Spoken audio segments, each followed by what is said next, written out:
प्राचीन पाषाण मूर्तियों की तस्करी पर पूर्व मंत्री महेश गागड़ा ने प्रेस कॉन्फ्रेंस में क्या कहा, देखें। बस्तर संभाग के बीजापुर के भट्टीपारा मंदिर में प्राचीनतम पाषाण योगिन मूर्ति के गायब होने की वजह से मेले का कार्यक्रम में बाधा हो रहा। प्राचीनतम भगवान का मंदिर है, ग्रामीणों की आस्था के साथ खिलवाड़ होता नजर आ रहा है।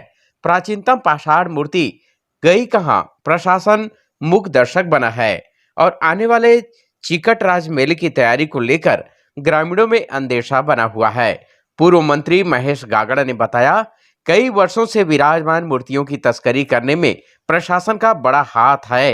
संवाददाता सिरोज विश्वकर्मा, बीजापुर। द्वारा नहीं लिया जाता तो बात करना ज्ञापन दिया गया और थाना में इसका एफआईआर दिया तो ध्यान द्वारा दिया गया। दोनों पे ना प्रशासन कोई कार्रवाई किया ना थाना ने कोई कार्रवाई किया।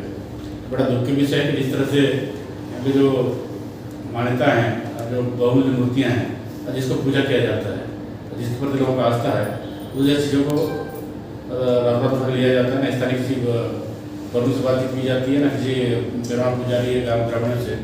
इस तरह से काम कुल मुझे लगता है कि तस्करी काम था, या तस्करी करने का या बेचने का मुझे लगता है कि प्रयास था। क्योंकि संज्ञान में आया, अफसर मीडिया के बंधुओं ने बिल्कुल मामला उठाया था। इस कारण मुझे लगता है कि वो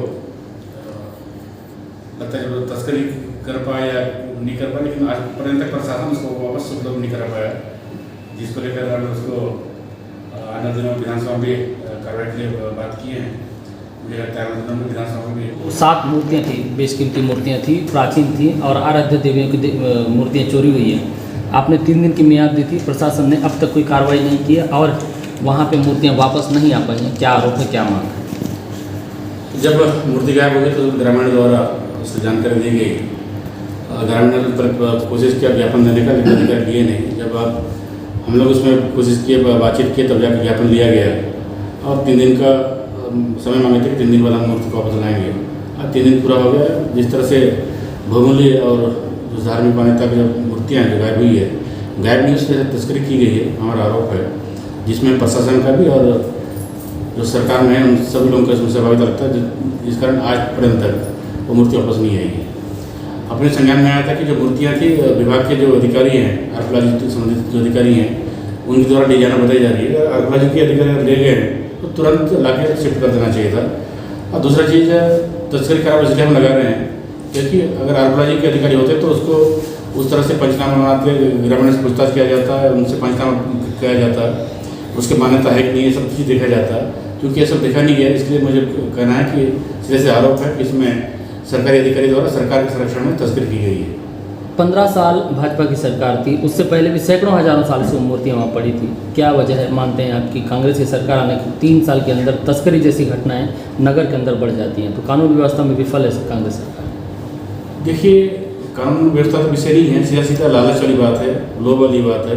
इस नगर के अंदर के जो सालों पेड़ का मामला हो, चाहे मूर्ति का मामला हो, चाहे अभी वर्तमान देख रहे हैं जो भोरपटना में इंद्रावती जो रेंज है, उसमें जिस तरह सागौन का अवैध कटाई कर तस्करी किया जा रहा है, जिसमें स्थानीय जो पार्षद है, कांग्रेस पार्षद है, वो जाकर अपने मशीन और लकड़ी छुड़ाने की दवा बनाता है और उस पर जिस तरह से कार्रवाई नहीं हुआ, 3-4 दिन बाद जाकर जो कार्रवाई होती है, इससे लगता है कि कहीं ना कहीं इसमें भी प्रशासन के ऊपर दबाव था।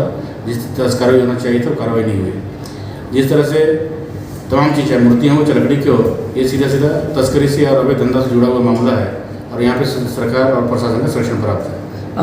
मध्य बफर क्षेत्र में जहां अभी आप आरोप लगा रहे हैं, वो पूरा एक तरीके से घरेलू इस्तेमाल और तस्करी के लिए पूरे जंगलों को काट दिया जा रहा है, बेशकीमती सागौन लकड़ियों को। उसमें भाजपा और कांग्रेस दोनों का नेता सम्मिलित हैं। आगे की आपकी रणनीति उसको लेकर क्या रहेगी? जिस तरीके से कांग्रेस नेताओं के कब्जे में बड़ी ज़मीनें हैं, कॉलेज के पास की ज़मीन, उसको लेकर क्या आप कहेंगे? उसको लेकर हम कई बार उसको बात भी की है और उस विषय के मीडिया के माध्यम से बात भी लाएंगे। लोग जो अतिक्रमण करके सैकड़ों हेक्टेयर एरिया को कब्जा किए हैं, उसको लेकर लगातार विभाग पर दबाव बनाया जा रहा है, लेकिन 3 साल पूर्ण हो गया, उस पर कोई कार्रवाई नहीं कर रहे हैं। उसके अगले दिनों पे स्थानीय जो लोग हैं सबके साथ लेकर उसमें कार्रवाई करेंगे। हम अब विपक्ष ये कहता है कि सरकार से मांग कर सकते हैं, सरकार अगर मांग पूरा नहीं करती तो जब भारतीय जनता पार्टी सरकार आएगी तो उस पर जो भी अतिक्रमण किए हैं, जो ITR क्षेत्र है जो अवैध रूप से किए हैं उस पर कार्रवाई करेंगे। कृषक कल्याण परिषद के सदस्य बसंतराव ताटी की लगभग 10 एकड़ की ज़मीन है, आपके वो सहयोगी रहे हैं, आपके साथी रहे हैं, आपके सरकार के दौर में उन्होंने कब्जा किया, क्या कहेंगे? अब वो कांग्रेस में सत्ता में और बड़े पद में हैं। आपको बता दूं जिस समय भारतीय जनता पार्टी सरकार के समय जांच प्रारंभ हुआ था, लेकिन जांच होते प्रतिवेदन पेश होते तब तक चुनाव आकर सरकार बदली है। लेकिन बहुत से प्रतिवेदन कई बार मीडिया या सोशल मीडिया के माध्यम से जो पत्र उनसे भी रहता है। और पिछले वर्ष आपको बता दूँ विधानसभा में इसको मामला उठा है और सरकार द्वारा विभागीय जो मंत्री द्वारा कहा गया कि इसको परीक्षण करके कार्रवाई करेंगे। हम देख रहे हैं कि उस पर विभागीय मंत्री कब कार्रवाई करते हैं।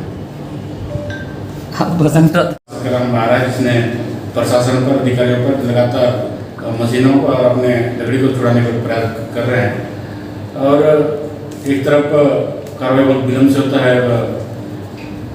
ये सब साबित होता है कि यहाँ पे जितने संपदा है उसको लेकर कांग्रेस सरकार में, कांग्रेस लोगों के संरक्षण में तस्करी चल रहा है, जिसमें कांग्रेस का सीधा सीधा संलिप्तता है।